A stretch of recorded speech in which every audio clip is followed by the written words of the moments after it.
Guilt, shame, and manipulation are tactics that emotionally immature parents use to get their needs met.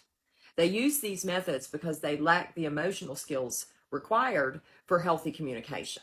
They rely on pressure, obligation, and emotional reactions instead of using direct communication and taking responsibility for their feelings.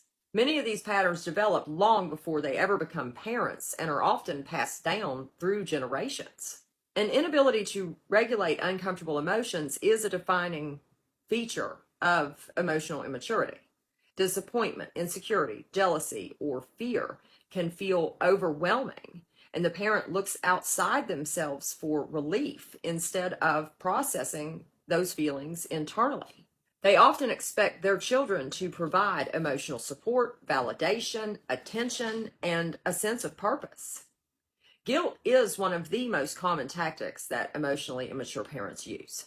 They will remind their children of the sacrifices they've made, exaggerate how much they've suffered, or imply their child owes them something, as if they weren't the people that made the decision to bring the child here to take care of in the first place. The message is, if you loved me, you'd do what I want.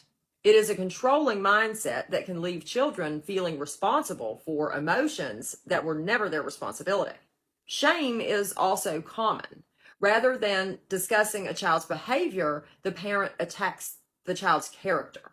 Shame is, I am bad, instead of the action that I took was a bad choice. A disagreement becomes evidence that the child is selfish, ungrateful, or disloyal. Shame targets identity and self-worth and can create self-doubt that lasts way longer than the conversation. Manipulation is often more subtle. Some parents use the silent treatment, victimhood, triangulation, or emotional outbursts to influence others.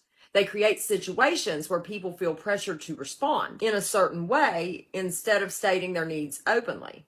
The goal is control without exhibiting overtly controlling behavior. A parent may say things like, "You don't have to come visit, but I'll probably be all alone. It's fine. I'm used to being disappointed." I'm not saying that you're a bad daughter, just that most daughters would do this for their mother. I was just trying to help after repeatedly ignoring clearly stated boundaries. Or, I never said you had to do that, after blatantly implying that it's clearly expected. Children raised in these environments often become highly aware of other people's emotions. They learn to anticipate moods, avoid conflict, and keep the peace. While these skills can help them survive childhood, they create difficulties in adulthood, like people pleasing, weak boundaries, or chronic feelings of guilt. Escaping these patterns starts with recognizing them. Once a person realizes that guilt and shame are being used as tools for control, they can often pause before reacting. Learning to separate another person's emotions from your responsibilities is an important step towards emotional freedom. The path out is not changing the parent. It is changing your response to them. Healthy boundaries, clear communication, and self-trust gradually weaken the power of manipulation.